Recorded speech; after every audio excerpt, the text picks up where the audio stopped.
João Batista, um homem escolhido por Deus para ser o profeta que ia preparar o caminho do Senhor para a chegada do reino que ele havia entendido que viria. Ele conhecia toda a religião judaica, porque o seu pai era sacerdote. Mas ele não, como sacerdote, ele não encontrou lugar no templo, porque 30 anos depois que o anjo falou com seu pai, quando ele sai de casa para exercer o ministério dele, ele não encontrou lugar adequado para fazê-lo. Ele foi para o deserto. Muitas vezes nós não temos lugar apropriado para exercer o nosso ministério. Nós temos que buscar, na vontade de Deus, se encaixar da maneira correta para exercer o ministério que o Senhor tem nos dado. João vai para o deserto. Não podia usar umas roupas qualquer durante seu ministério, então ele veste pelos de camelo.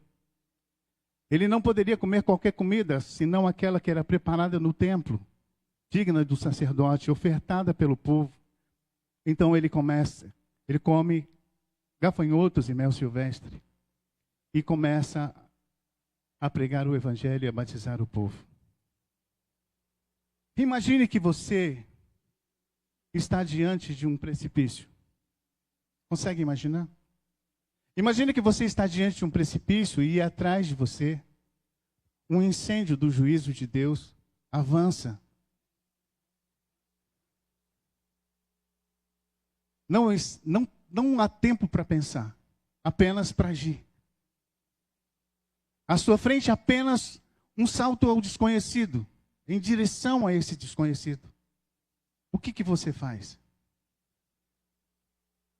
Este é o cenário do verdadeiro arrependimento. João, ele não foi para o deserto com palavras simples. Ele não estava diante das multidões com palavras doces.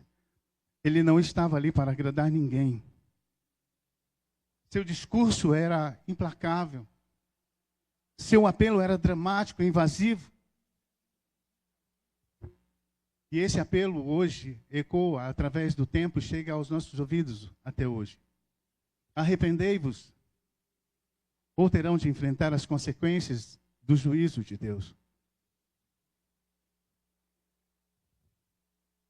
Este não é um chamado suave de jeito nenhum. Porque o nosso tema agora, irmãos, é o chamado ao arrependimento. E esse chamado de Deus, ele é invasivo. Ele quebra-nos de um jeito e ele nos coloca no nosso devido lugar. Nós somos homens carentes da glória de Deus. E para tê-lo, para estar com ele, para viver com ele, para andar de acordo, nós precisamos nos submeter aos seus critérios. E é por meio do arrependimento que isso a gente pode conseguir.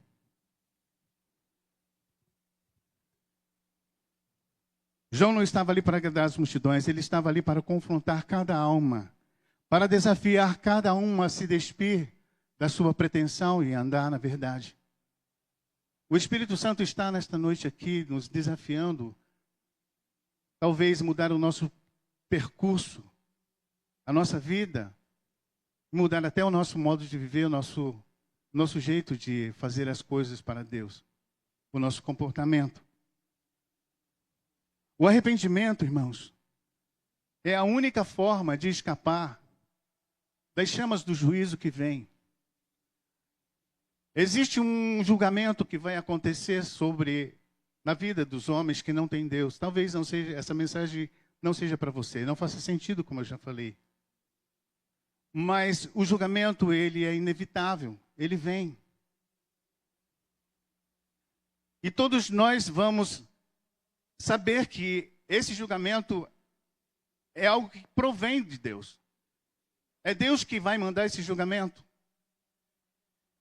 E para que possamos atravessar e sair ileso dessa situação em que o mundo vai passar, nós precisamos nos arrepender dos nossos pecados.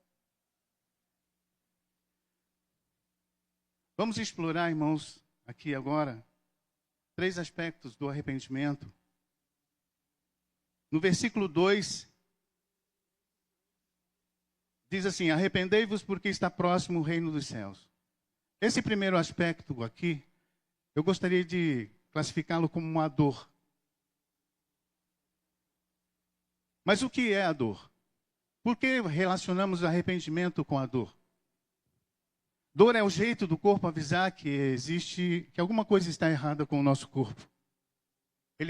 A dor revela a sensibilidade, a fragilidade do nosso corpo e mostra que se alguma coisa não for feita com relação àquela dor, mesmo que implique numa amputação de um membro em determinada situação, esse corpo vai morrer. Do mesmo modo, o arrependimento, ele não é agradável, pelo contrário. Ele é uma dor profunda, um rasgo na alma. O arrependimento exige um confronto direto com o ego, com o pecado enraizado muitas vezes em nossos corações, o qual precisa ser arrancado.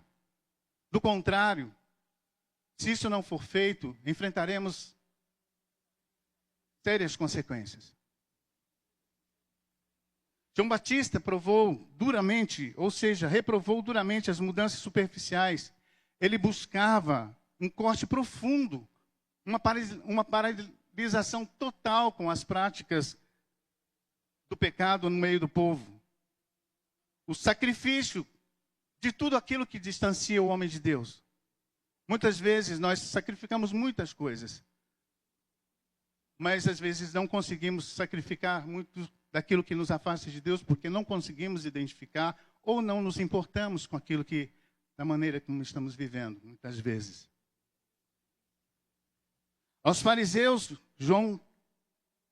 ele exigia um arrependimento doloroso, quebrantamento significativo, revelando uma visível mudança de comportamento e de pensamento e propósito. Aliás, arrependimento não é nada mais do que mudança de pensamento, mudança de trajeto, mudança radical da nossa forma como vivemos, mudança de mentalidade, como pensamos, como reagimos, como nos portamos no mundo. Afinal de contas, somos luz neste mundo. Jesus afirmou isto. E ele não espera nada mais de nós do que brilhar, iluminar, trazer luz, tentar direcionar o povo, iluminar o caminho. Existe uma escuridão densa que exige a sua presença neste mundo. E você está aqui por conta disso. Você e eu somos respostas que o mundo precisa e nós não podemos nos desvencilhar disso ou negar isso, porque estaríamos negando o próprio Cristo. Em Mateus 26, do versículo 69 ao 75, encontramos a história do apóstolo Pedro, quando este nega Jesus. Essa história é uma ilustração esmagadora de arrependimento. Após trair Jesus, Pedro foi confrontado com a dor da sua falha e chorou amargamente. Seu arrependimento não foi apenas uma tristeza momentânea, mas uma dor dilacerante que mudou para sempre o seu destino. Pedro andou com Jesus, mas ele não era mudado.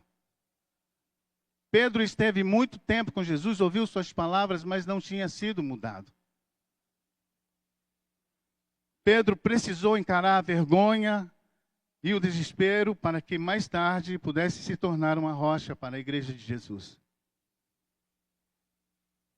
Talvez Deus queira nos levar para esse ponto também. Às vezes precisamos encarar o nosso pecado, a nossa situação, para podermos encontrar o nosso propósito na vida. Às vezes nós reclamamos, ou até ficamos na dúvida, será que Deus quer me usar? Será que eu tenho realmente algo para fazer? Será que eu posso ser útil no reino? Às vezes falta apenas, irmãos, nós encararmos aquilo que nos traz vergonha diante de Deus para podermos sermos curados. Encararmos de verdade. E Deus está disposto, nós sabemos disso.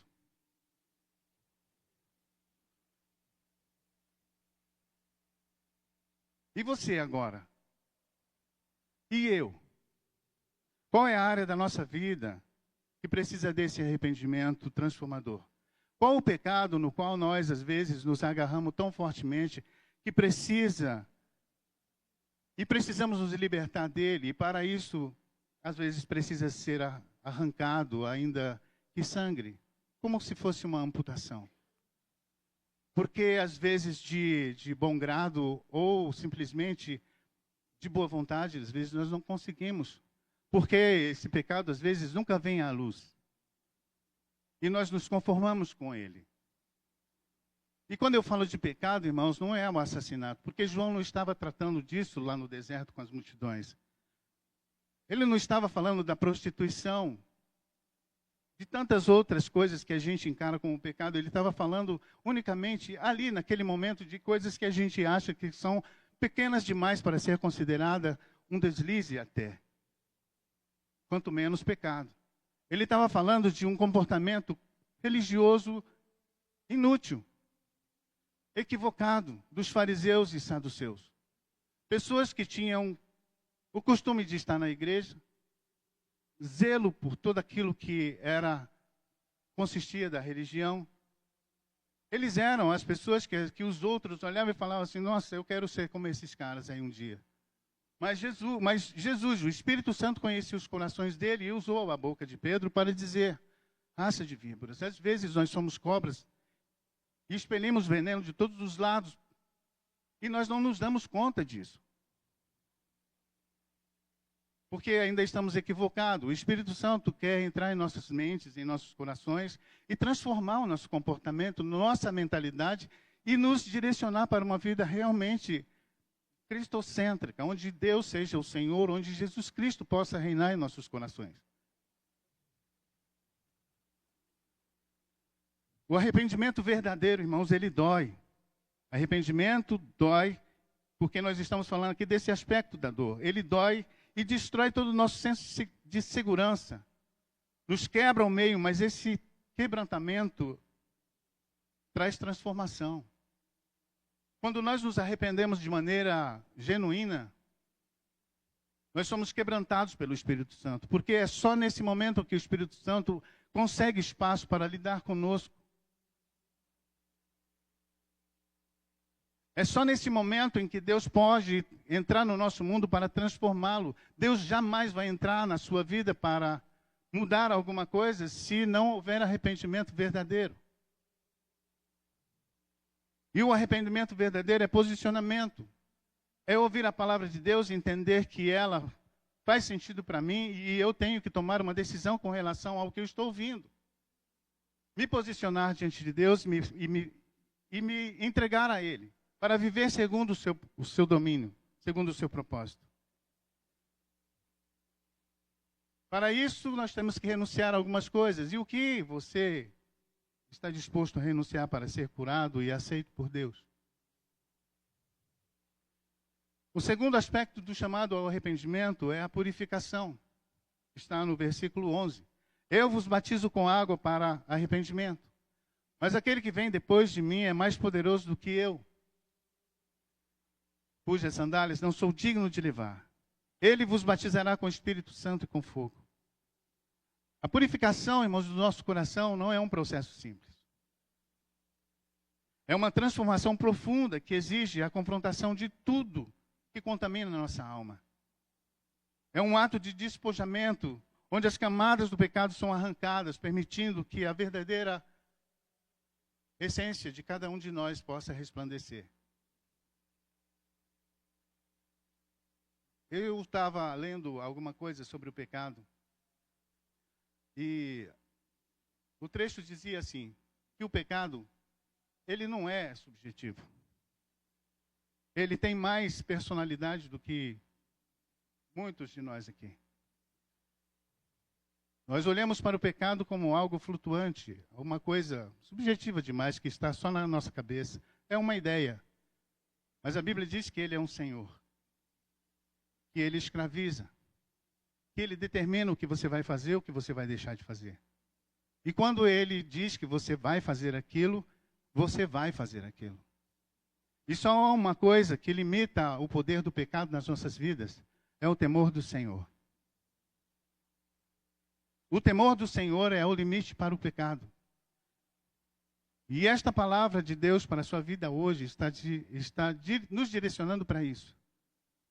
Sei que somos crentes, sei que conhecemos Jesus, sei que somos salvos, sei que aguardamos a vinda do Senhor, estamos seguros disso, que vamos reinar com Ele. Mas nós precisamos dar atenção para isso que João está levantando aqui. O pecado separou os melhores amigos lá no Éden. Adão nunca mais foi o mesmo depois do pecado. O pecado hoje separa os melhores amigos dentro da própria casa. Na minha casa estou vivendo uma experiência dessa e é amargo demais. Por quê? Porque o pecado determinou que fosse feito de um modo e um lado aceitou que fosse. Ou mesmo nem resistiu. E por isso, irmãos, nós precisamos dar atenção ao pecado. Nós precisamos, de vez em quando, sermos confrontados com a realidade dura do pecado. Ele existe dentro de nós. Aliás, já tentaram decifrar ou explicar o que é o mal. Muitos pontos filosóficos foram levantados para dizer o que é o mal. Quer saber o que é o mal? O mal é eu e você, sem Jesus. Qualquer ser humano que não tenha Cristo no coração, não foi transformado pelo Espírito Santo, este é o mal. A natureza pecaminosa, a natureza humana, ela é a coisa mais sinistra que existe. Desde que o homem ofendeu a Deus no jardim do Éden, o universo inteiro foi afetado por essa maldade, por essa afronta. O universo inteiro clama e espera ardentemente a manifestação dos filhos de Deus, daqueles que entenderam que precisam da ajuda do céu, do Senhor. Porque naquele dia seremos como Ele é, e o universo também será redimido, e tudo estará na presença de Deus de uma forma ainda mais elevada na sua forma de existir.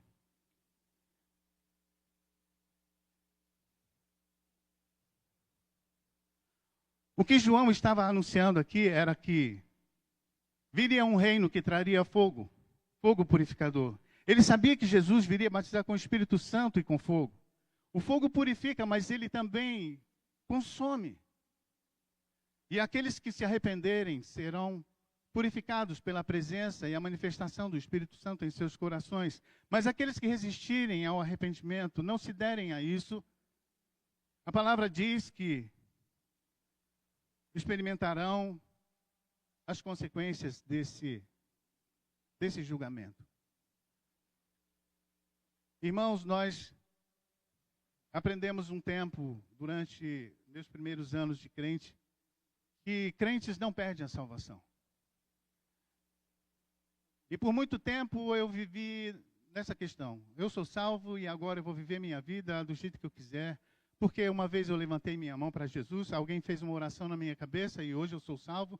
Portanto, agora eu posso pecar, eu posso fazer a minha vida do modo que eu quiser. Eu quero dizer para você, irmãos, que essa é uma filosofia ou uma doutrina meio equivocada. Ou um tanto quanto equivocada, para não dizer totalmente equivocada. Porque então isso não faz sentido. Jesus morreu para quê? Se fosse fácil, Jesus seria um tolo. Porque ele subiu na cruz, ele deu a sua vida, ninguém podia tirar, ele foi para lá. A coisa é mais séria do que muitos de nós pensamos. O pecado precisa ser confrontado dia a dia nas nossas vidas. Para que possamos entender que existe um destino para nós conquistado com muita dor, com muito sangue e muita boa vontade do Senhor.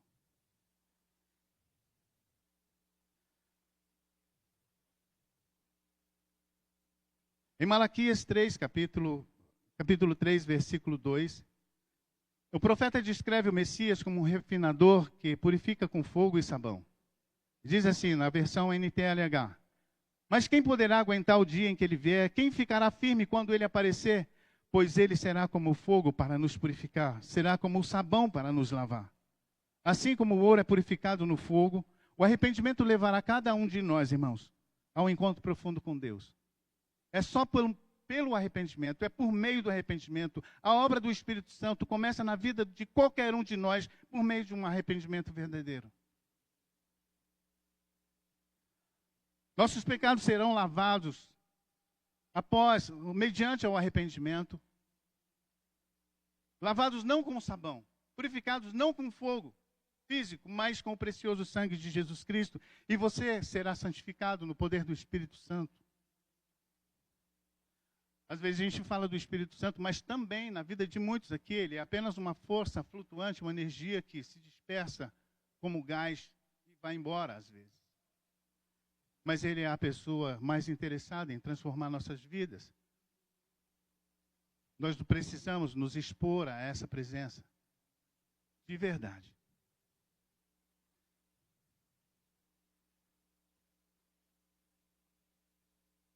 Este é o único meio pelo qual você poderá ser salvo. Por que eu estou dizendo você? Porque eu já aceitei Jesus, sei do que estou falando, sei que sou passivo de pecado.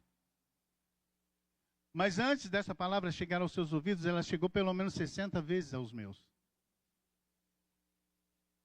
Somos falhos, somos relapsos muitas vezes na maneira como nós definimos a nossa vida.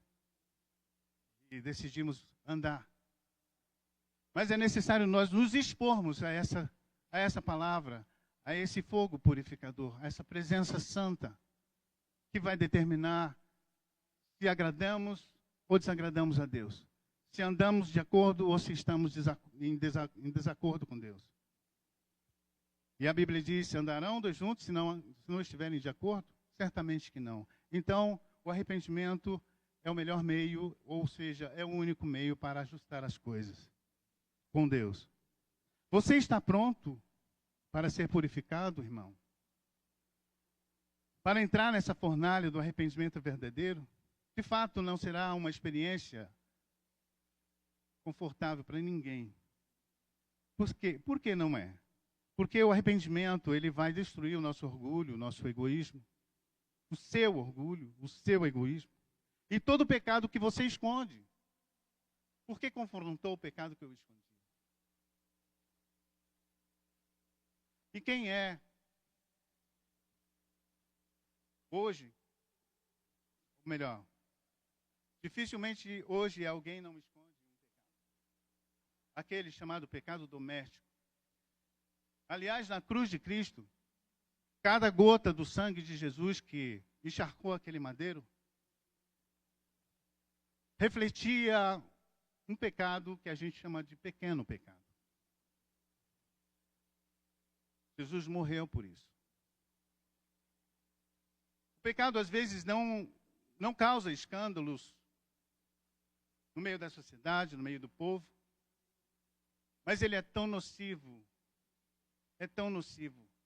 que apenas a ideia de ofender a Deus deverá nos causar pânico, terror e aflorar em nós os nossos maiores medos, porque o pecado é algo a ser rejeitado, tem que ser rejeitado, tem que ser repugnado em nossas vidas, seja ele pequeno ou grande, considerado pequeno ou grande. Cristo chama você hoje a dar um salto em direção a esse desconhecido. Se você nunca teve a experiência de um verdadeiro arrependimento, dê um salto hoje para dentro dessa situação. Arrependa-se diante do Senhor. Mude a sua mente. Decida mudar seus pensamentos. Decida mudar o modo como você age, como você se porta na sociedade, como você se doa, como você serve, como você abraça, se abraça ou não. O nosso comportamento deve ser aquele tipo de coisa que as pessoas dizem, eu quero fazer como esse cara faz. Eu quero ser como ele é. Eu quero agir como ele é. Porque Jesus continua sendo o padrão. E todos nós aqui, acredito que olha para ele e diz assim, eu estou longe de chegar, mas eu quero ser como Jesus.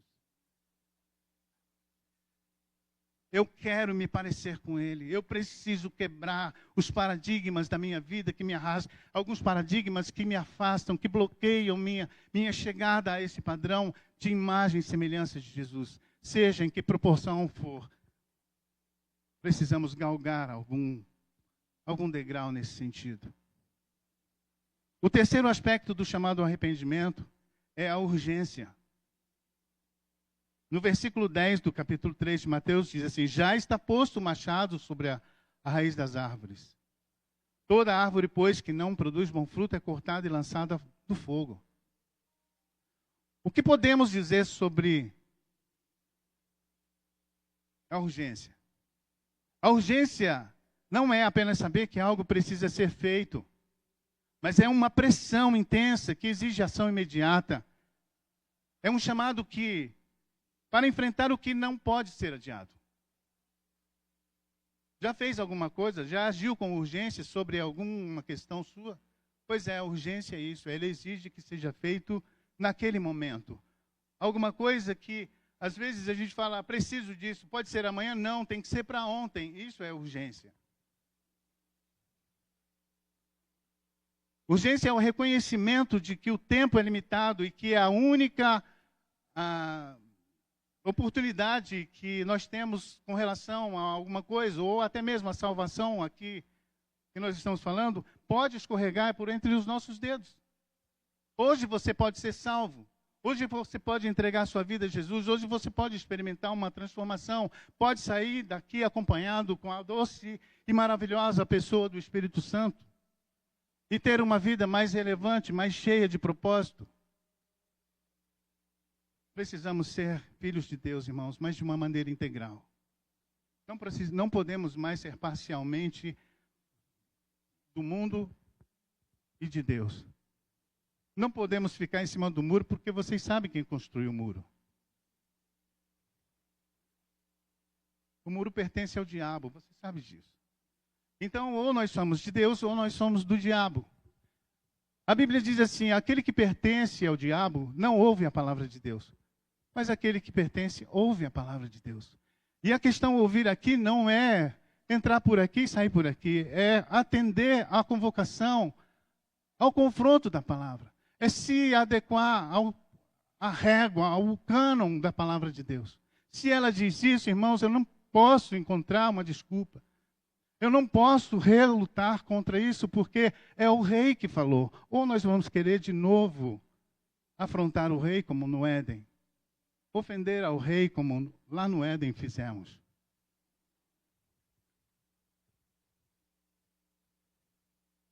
João Batista clamava por uma resposta imediata do povo, sem espaço para desculpas ou adiamentos. Ele exigia sinais de uma transformação profunda e verdadeira, pois o julgamento de Deus, na visão dele, estava às portas. Sua mensagem era chocante, inegociável, e era assim,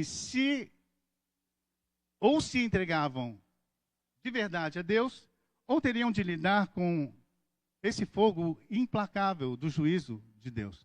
Na visão de João, o mundo ia acabar poucos meses depois, ou poucos anos à frente.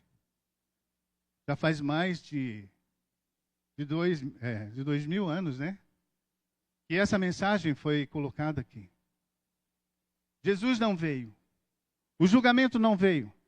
Mas eu quero dizer para você, todos os dias pessoas morrem. Todos os dias nós somos confrontados pela morte. Tem pessoas que passam pela morte por um triz. Lá no Nordeste existe um ditado assim, ó, escapou fedendo. E é por isso que a palavra de Deus tem que ser anunciada hoje. E nós não podemos nos desvencilhar do confronto que a mesma faz. Porque amanhã pode ser tarde demais. Porque amanhã não pertence a mim, não pertence a você. Às vezes nós dizemos assim, eu sou jovem, eu tenho saúde, eu vou ficar um pouco, tirar o pé um pouquinho. Mas a palavra de Deus diz, irmãos, que o juízo vem.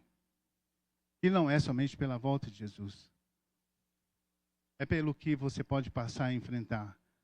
O pecado trouxe a morte e todos vão morrer. Mas antes que isso aconteça, estejamos seguros de que estaremos com o Senhor Jesus. João Batista fala de um julgamento que está às portas e a imagem é aterrorizante. No versículo, em algum momento aqui ele fala assim, o machado já está posto à raiz das árvores. A imagem é um lenhador empunhando o seu machado afiado, enquanto levanta-o para desferir um golpe letal, fatal sobre a raiz de uma árvore, contra a raiz de uma árvore. O arrependimento não é algo para amanhã, ou para quando você se sentir preparado. Tem pessoas que ouvem a palavra de Deus e dizem, olha, hoje não é para mim, ainda não. Amanhã eu vou fazer. Mas o amanhã não está sob o nosso domínio. Porque o julgamento ele se aproxima cada segundo. Cada segundo. Ele pode chegar para você hoje, amanhã, daqui a pouco. Ou não, daqui até a volta de Jesus. O que João está dizendo aqui é que nós precisamos parar de brincar de religião. Porque Deus está prestes a agir. E quando ele agir, irmãos, não há escapatória. Ou nós vamos entrar num relacionamento com Deus efetivo para viver segundo a sua vontade e viver de coração, ou seremos crentes verdadeiros, perfeitos não, porque isso pertence ao Senhor. Mas mesmo assim, ainda nós não podemos dizer que não podemos ser perfeitos em algumas coisas. Por exemplo, a Bíblia diz que o amor é o vínculo da perfeição. Você pode ser perfeito enquanto ama. E pode decidir ser perfeito enquanto viver. Amando.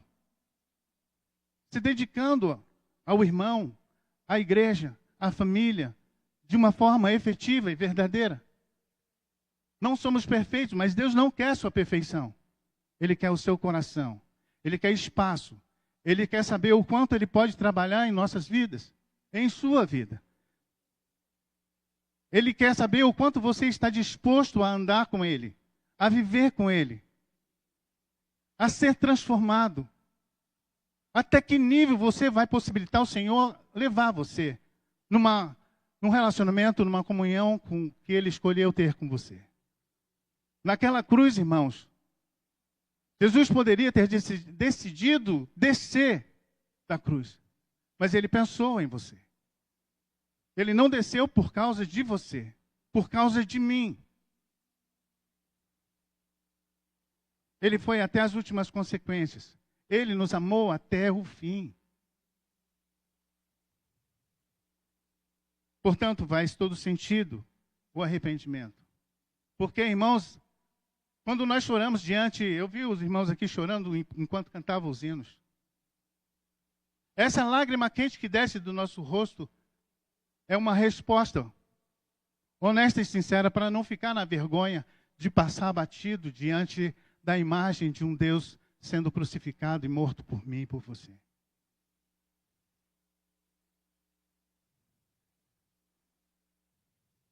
Não posso imaginar que você esteja vivendo como se houvesse tempo de sobra. Quantas vezes você adiou a mudança, acreditando que amanhã será o dia? Não deixe o orgulho e a procrastinação ser o motivo da sua perdição eterna. Irmãos, perdição é eterna.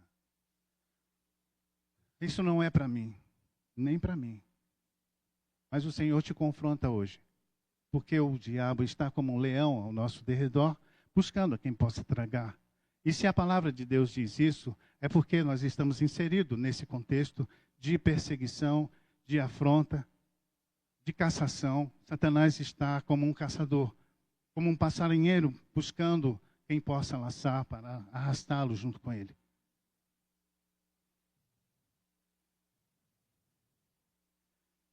E para concluir aqui, irmãos, aqui neste ambiente,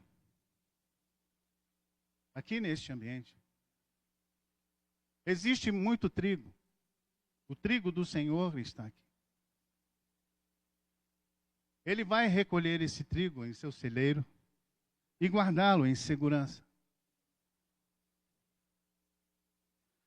Porque todo aquele que tem a vida no Senhor, que um dia levantou sua mão e não ficou somente nesse sinal, que um dia recebeu uma oração e confessou seus pecados diante do Senhor e se manteve em Deus, e a misericórdia do Senhor sustentou sua vida até aqui, e você está ainda queimando no propósito de continuar com Jesus, seguindo seus passos. A Bíblia diz que você é trigo,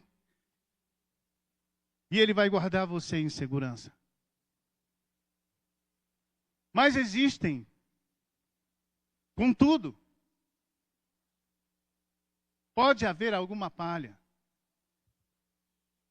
E a Bíblia diz, irmãos, o Senhor Jesus disse aqui que essa palha será queimada em fogo inextinguível. O problema é, ou a pergunta é, até quando você continuará insistindo em ser palha?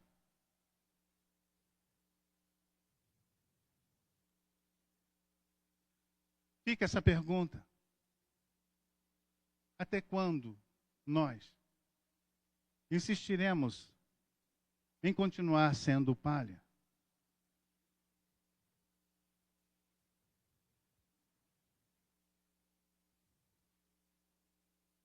Já está no final. Vou terminar, irmãos. Aquele garoto de 33 anos foi levado, foi posto numa cruz. Seus pulsos foram rasgados por um cravo, daqueles que segura o trilho do trem. Nada. Coisa assim, Nutella. Ele foi pregado ali. Sua cabeça já tinha fundido com os espinhos, ainda estava lá sangrando. Seus olhos não conseguíamos mais ver, porque não sabíamos se era um pedaço de carne, simplesmente, ou se era um ser humano. Não tinha muita diferença. Seus pés eram remontados um sobre o outro. E mais um pino daqueles foi fincado nos seus dois pés, um remontado sobre o outro, e varou a madeira da cruz lá atrás. Durante todo o tempo, no final do tempo em que Jesus passou ali, já não sabíamos, já não tinha aparência de nada. Ele sentiu a dor dos meus pecados. Ele sentiu a dor dos seus pecados. Foi por mim e por você. Ele não desistiu. Ele foi até o fim.